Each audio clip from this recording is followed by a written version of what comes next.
এই অক্লান্ত পরিশ্রম করে আজকের মাসিক মিটিং এ উপস্থিত হওয়ার জন্য আমি ধন্যবাদ জানাচ্ছি চেয়ারম্যান মহোদয়কে, যিনি ওনার মূল্যবান অনেকগুলো কাজ ফেলে আমাদের সাথে আজকে মাসিক মিটিং এ অ্যাটেন্ড হয়েছেন। তো আপনারা অনেকের অনেক অভিযোগ বা অনেক উপদেশ দিয়েছেন। তো আমি এটা অভিযোগ বলবো না, এটা আমাদের জন্য বলবো যে আপনার আমাদেরকে মানে সহযোগিতা করার জন্য ইয়ে করেছেন। যেমন আইডি কার্ড, আমরা অনেককে আইডি কার্ডটা দিয়েছি। এই আইডি কার্ডটা দেওয়ার পিছনে কিছু কারণ আছে। আল্লাহ না করুক এই আইডি কার্ড পাওয়ার পরে আপনি যদি মৃত্যুবরণ করেন, আপনার ফ্যামিলির হাতে আমাদের বেয়ারিশাহ ফাউন্ডেশনের পক্ষ থেকে 1 লক্ষ টাকা ক্যাশ আপনার ফ্যামিলির হাতে তুলে দেওয়া হবে। এই আইডি কার্ডটা আমি আপনাকে দিলাম, দেওয়ার পরে আর আপনার কোনো খবর নাই, আপনি আমার সংগঠনের সাথে নাই, আপনি আমার কোনো কার্যক্রমে অ্যাটেন্ড হন না। যেমন আজকে আমরা 30 জন প্রতিনিধি ঘোষণা দিয়েছিলাম, 30 জনকে 30টা আইডি কার্ড দিয়েছিলাম। আইডি কার্ড পাওয়ার পরে 30 জনের থেকে এখন 10 জন ঠিক মতন নাই। তো আমি চিন্তা করলাম যে আইডি কার্ডের হয়তো মূল্য বা মর্যাদা রাখতে পারে নাই, এই কারণে আসলে আইডি কার্ড গুলো আমরা ডিসিশন নিয়েছিলাম যে আইডি কার্ড আর দিব না। কারণ এই আইডি কার্ডে যেহেতু মূল্যই নাই, মর্যাদাই নাই, তাহলে আইডি কার্ড দিয়ে আর লাভ কি? আইডি কার্ড সারে চলুক। তো আর মেডিকেল টিমে যারা আইডি কার্ডের কথা বলছিলেন, তো ইনশাল্লাহ আপনারা আগামী সপ্তাহে আইডি কার্ড পেয়ে যাবেন। আমি তো ওই ব্যাগে বলছিলাম যার যার আইডি কার্ড লাগবে, পাসপোর্ট সাইজের ছবি, ব্লাড গ্রুপ, আপনাদের মোবাইল নাম্বার, আপনাদের আইডি কার্ডের যে পুরো নামটা দেওয়ার জন্য দিলে আমি অবশ্যই আপনাদেরকে আইডি কার্ডটা দিয়ে দিব। আইডি কার্ড একটা বেশি বড় অ্যামাউন্ট না, তবে এই আইডি কার্ড যে চেয়ারম্যান মহোদয় বলছিল, আইডি কার্ড প্লাস আমাদের টি শার্ট পরে কেউ কোনো ধরনের খারাপ কাজে লিপ্ত হবেন না, যেটা আমাদের সংগঠনের উপরে আসবে, যেটা আমাদের শকত ভাইয়ের উপরে আসবে। আর আমি সকলের কাছে আমার একটা অনুরোধ থাকবে, শকত ভাইকে নিয়ে, শকত ভাইয়ের ছবি পাশে দিয়ে অনেকে টিকটক করেন, ভিডিও বানান, এই জিনিসটা থেকে আপনারা বিরত থাকবেন। আমি একটা কথা সবসময় বলি, ভাইকে সম্মান দেওয়া মানে বেয়ারিশাহ ফাউন্ডেশনকে দেওয়া সম্মান। আপনারা জানেন যে মিল্টন সমাদদারের যে ঘটনা, হয়তো ওনার কোন প্রতিনিধি তো শুভাকাঙ্ক্ষী কে কোনো কিছু করে নাই, উনিই করেছেন। যেমন শকত ভাই প্লাস আমাদের প্রতিষ্ঠানটাকে সুন্দরভাবে পরিচালনা করার জন্য, আরো ভালোভাবে নেওয়ার জন্য, যাতে আমাদের শকত ভাইয়ের দিকে প্লাস আমাদের দিকে কেউ আঙ্গুল তুলে কোনো কথা না বলতে পারে, এই কারণে মিল্টন সমাদদারের এখান থেকে আমরা অনেক কিছু শিখেছি, যেটা আমাদের কাজে এসেছেন। আপনারা জানেন আমরা আমি হাসান ভাইকে ধন্যবাদ জানাই। হাসান ভাইয়ের কারণে কিন্তু আমরা বিবিজি ডক্টর খুব শর্ট টাইমের মধ্যে শকত ভাই সকালে মিটিং করে ওনারা ইন্টারভিউ নিয়ে আমরা পেয়ে গেছি।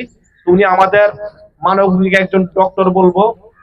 ওনাকে আমরা যে সম্মানই দিব, এটা আসলে সম্মানই ওনার জন্য এটা আসলে উপযোগী নয়, শুধু মানবিক কারণে উনি আমাদের হসপিটালটা ভিজিট করে আমার বা হাসান ভাইয়ের, শকত ভাইয়ের যে আন্তরিকতা ওনার প্রতি দেখাইছি, হয়তো সেটাকে উনি ফিল করে উনি আমাদের সাথে সম্পৃক্ত হয়েছেন। এবং যে একজন নার্স, একজন ব্রাদার যে আমাদের এখানে সম্পৃক্ত হয়েছেন, তো উনিও আসলে মানবিক ভাই। ওনার কথা হলো, ভাই টাকা না দিলে আমি আপনাদের সাথে কাজ করব। তো এরকম আসলে মানবিক যে ভাই বোন আছেন, দিতে হয়তো আমরা এই প্রতিষ্ঠানটা সুন্দরভাবে পরিচালনা করতেছি। তো আপনাদের কাছে আমার একটাই রিকোয়েস্ট থাকবে, একটাই অনুরোধ থাকবে, আপনারা আগে কাজকে প্রাধান্য দিবেন, আপনার নিজে কর্মকে প্রাধান্য দিবেন, পড়ালেখাকে প্রাধান্য দিবেন, যেটা হাসান ভাই সবসময় বলে। কারণ আপনার পড়ালেখা করলে আপনি অনেক উপরে যেতে পারবেন। ওই যে ভাই বললো যে পড়ালেখার মাঝে প্রতি শুক্রবার বা প্রতি মাসে একটা মানবিক কাজের সাথে বেয়ারিশাহ ফাউন্ডেশনের সাথে থাকতে হবে তা না, যে কোনো একটা মানবিক কাজের সাথে, মানবিক সংগঠনের সাথে আপনি সম্পৃক্ত থাকবেন, মানে আপনার মনে মনুষ্যত্ব জন্মানোর জন্য আপনি কাজটি করবেন। তো আমি আবারও আপনাদের সকলকে ধন্যবাদ জানাচ্ছি। আর আমি যে মেডিকেল টিমের যারা অক্লান্ত পরিশ্রম করতেছে, অনেক কষ্ট করতেছে, আসলে এটা আসলে ভুলার মতো নয়, এটা বলার মতো নয় যে আমরা তাদেরকে যে পারিশ্রমিক দিচ্ছি, এটা আসলে টাকা দিয়ে ঋণ পরিশোধ করার মতো তাদেরকে অর্থ দিচ্ছি না। তো আমি এখানে চেয়ারম্যান মহোদয় আছে প্লাস শকত ভাই আছে, আমি দুইজনের কাছে উপস্থাপনা করব ওনাদের কিভাবে আরেকটু স্যালারি বাড়ানো যায়, যদি উপদেষ্টা ওনাদের সাথে কথা বলে। কারণ আসলে আমরা যে পারিশ্রমিকটা দিচ্ছি 5,000, 4,000, 6,000, এটা আসলে তারা মানে কি বলবো, এটা আসলে এর বিনিময়ে এটা হয় না, কিছু হয় না। কিভাবে তাদের জন্য কি কিছু করা যায় এটা দেখবেন। আর আরেকটা জিনিস আপনারা হয়তো জানেন যে এখানে মেডিকেল টিম মেম্বার যারা আছেন একটা প্যারাসিটামল কিনে খেতে হয় না। এটা কিন্তু আমি প্রাউড ফিল করি যে শকত ভাই বলছে আমি শকত যতদিন জীবিত থাকবো আমার প্রতিষ্ঠানে যারা কাজ করবে তারা একটা নাপা এক্সট্রাও কিনে খেতে হবে না। এটা কিন্তু কোনো প্রতিষ্ঠানে কোনো মালিক পক্ষ এটা বহন করে না। আপনারা জানেন আমি একটা কর্পোরেট জব করি, আমার প্রতিষ্ঠানে কিন্তু আমাকে এরকম প্যারাসিটামল কেনার জন্য ওষুধ দেয় না। তো আপনারা যারা প্রতিনিধি, আজকে অনেক প্রতিনিধি আসতে পারেন নাই এবং আমাদের কার্যকরী কমিটির সদস্য অনেকে আসতে পারেন নাই, তাদেরকে অনেক মিস করতেছি। এবং আপনারা আমার একটাই রিকোয়েস্ট থাকবে, আপনাদের আশেপাশে যারা আছে সবাইকে একবার করে আমাদের হসপিটালটা ভিজিট করানোর জন্য ঘুরে নেবেন। আর আরেকটা জিনিস হলো আমাদের হসপিটালে কিছু জিনিস দরকার, সেটা আমি আপনাদের মাঝে বলি। যদি আপনারা কেউ কোনো কিছু দিতে চান সরাসরি আপনি এখানে না জিজ্ঞাসা করে কোনো কিছু কিনবেন না। দেখা গেছে কি এই জিনিসটা আমাদের প্রয়োজন না হতে পারে, সবচাইতে ভালো হবে আমাদের এখানে সর্বক্ষণিক সাইদুল ইসলাম তৈব ভাই আছে, একটু হেলো দিবেন যে তৈব ভাই হসপিটালে কি জিনিস লাগবে, আপনি তো দিবেন। তো দিলে আপনি তৈব ভাই থেকে সঠিক জিনিসটা জানতে পারবেন যে আমার এই জিনিসটা প্রয়োজন, ঠিক আছে আমি এটা নিয়ে যাই। কারণ আপনার দেওয়ার দরকার আপনি দিবেন। যেমন আমাদের এখানে এখন এই হসপিটালে কিন্তু অনেক পোকা ঢুকে, সন্ধ্যার পরে আমরা কিন্তু নেট লাগিয়ে রাখতে হয়, নেট ছাড়া কিন্তু জানালা খুলতে পারি না, আলো বাতাস ঢুকে না। তো হ্যাঁ, বাইরের সাইডের ময়লাগুলো ঢুকে, এই কারণে নেটের প্রয়োজন জানালায়। অফিস ফাইলের জন্য একটা র্যাক, মানে আমরা যে ফাইলগুলো আপনারা দেখছেন মনে হয় যে আমাদের এই শিপাত ভাই আমরা প্রতিটা রুগীর জন্য আলাদা করে ফাইল করছি, এটার জন্য আমাদের একটা র্যাকের দরকার। তারপরে স্যান্ডেল, যে ভিজিটা আসে স্যান্ডেল, অনেকগুলো স্যান্ডেল প্রয়োজন আমাদের। তারপরে হইলো যাইয়া ডাইপার, যে আপনারা জানেন যে মা বাবার জন্য এক একটা মা বাবা 2 বা 3 বার করে পায়খানা প্রস্রাব করে, তো ডাইপার আমাদের অ্যাভেলেবেল ডাইপার প্রয়োজন। যদি কেউ ডাইপার দিতে চান এটাও দিতে পারবেন। তারপরে হলো বটি, যেমন সামনে কোরবানি আসতেছে, তো আমাদের বটি দামা মানে এই ধরনের কিছু জিনিস দরকার, এটাও দিতে পারবেন। তারপর মাঝারি বাটি, যে কিছু বাটি মাঝারি টাইপের বাটি আছে না, বল বাটি টাইপের, এরকম প্লাস্টিকের বা স্টিলের হোক সিলভার হোক, তো এগুলো দিতে পারবেন। রুগীদের ভাতের জন্য মাঝারি গামলা, মানে কিছু প্লাস্টিকের গামলা দিলে তাহলে ফেলে না, কারণ রুগীরা খেয়ে প্লেট গুলা ফেলে দেয়, তো ভেঙে যায়। এই কারণে আপনারা এই জিনিসগুলা চেষ্টা করবেন যে যদি কোনো সহযোগিতা করার জন্য। তো এটা কোনো চাপ সৃষ্টি না, যে হয়তো আবার এটা মনের মধ্যে ফিল করবেন না যে মিটিং এ গেছি আমাদেরকে একটা জিনিস ধরে দিল না। আমি ক্লিয়ার বলতেছি, আপনার যদি ইচ্ছা হয় বা আপনার আশেপাশে কেউ দিতে চায় তখন আমাদের এই জিনিসগুলো প্রয়োজন, এই জিনিসগুলো দিবেন। আর যদি মনে যদি না থাকে এর সাথে অবশ্যই যোগাযোগ করবেন। আর 10-15টা মানে যাই হোক ওই ভাইয়ের সাথে যোগাযোগ করে দিবে ওই ভাই। আর আরেকটা বিষয় শুনেন, আরেকটা বিষয় হলো এখানে অনেকে আপনারা শকত ভাইয়ের কাছে আবদার করেন যে ভাই আমার 2টা হুইল চেয়ার লাগবে, আমার এলাকাতে একটা মেয়ের বিয়ে, 20,000 টাকা দেন, 10,000 টাকা দেন।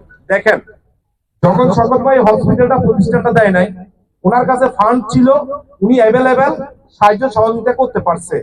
এখন আপনারা মাথায় নিবেন এই প্রতিষ্ঠানের পিছনে প্রতি মাসে, যেটা আমি ফিল করি, আমি শকত ভাইয়ের সাথে বেশি সময় দিই, আমি জানি, হাসান ভাই জানে বা গিয়াস ভাই জানে বা সেলিম ভাই জানে বা তরুণ ভাই জানে বা ওই যে মজিদ ভাই জানে, প্রতি মাসে 3 থেকে 3.5 লক্ষ টাকা চোখ বন্ধ করে মাস শেষ 30 তারিখ ওরা 3 থেকে 3.5 লক্ষ টাকা কারণ আমাদের 2জন নার্স ব্রাদার প্লাস অসুবিধা নাই, আমি সব চাচ্ছি সুজা আলাদা করে নিয়ে কথা বলবো, বলতে পারবো না, আমরা খাইটা না খাই প্যাকেটের মধ্যে 4 লক্ষ টাকা রেডি রাখতে হয়।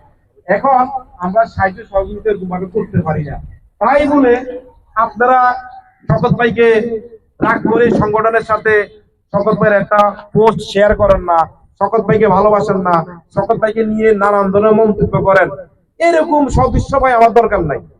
তাইলে আমি ভাববো আপনি শকত ভাই থেকে নেওয়ার জন্য এসেছেন, দেওয়ার জন্য আসেন নাই। আমি শকত ভাইয়ের সাথে আজকে 5-7 বছর আমার সাথে সম্পর্ক মনে করেন, আমার মনে হয় আমি 8-10টা বিষয় আমি শকত ভাইকে ডিসকাস করছি কিনা আমার জানা নাই, আমি ফাললে দিই। আমি এখানে এসেছি কেন ভাই, ওনার কাজকে ভালোবাসি, এই সংগঠনকে ভালোবাসি, আমি নেওয়ার জন্য আসি নাই। শকত ভাই আমাকে দিবে, আমি শকত ভাইকে ভালোবাসবো, তাহলে আমার পার্সোনাল আয় করার জন্য আমি এখানে পুঁজি করার জন্য আসছি। এবার পার্সোনাল কি আপনার আশেপাশে যারা বিয়ের জন্য হুইল চেয়ার বা এটা কৃত্রিম পা, এখন একটা কৃত্রিম পায়ের জন্য আপনার চাইলেন, কৃত্রিম পা চাইলেন, কৃত্রিম পাটা কেন দিতে পারেন নাই, এই জিনিসটা জানবেন। 40 থেকে 45 বছরের মধ্যে হলে তাকে কৃত্রিম পা দেওয়া যায়। এক সেকেন্ড হলো সে স্ট্রং থাকতে হবে, তার পাটা শুকাইতে হবে, যেটা আমি ফিল করি, আমি যাই, আমি জানি। এই জিনিসটা আপনারা আগে এই ব্যক্তির থেকে জানবেন। জানার পরে যদি ওনাদের ক্যাপাসিটি ডক্টর দেখে যদি বলে যে না ওনাকে কৃত্রিম পা দেওয়া যাবে, একবার না 1000 বার আপনি পাবেন, আপনারটা প্রায়োরিটি থাকবে বেশি বাইরের থেকে। তো এই জিনিসটা নিয়ে আপনারা শকত ভাইকে কেউ ভুল বুঝবেন না, প্রতিষ্ঠানকে কেউ ভুল বুঝবেন না ভাই।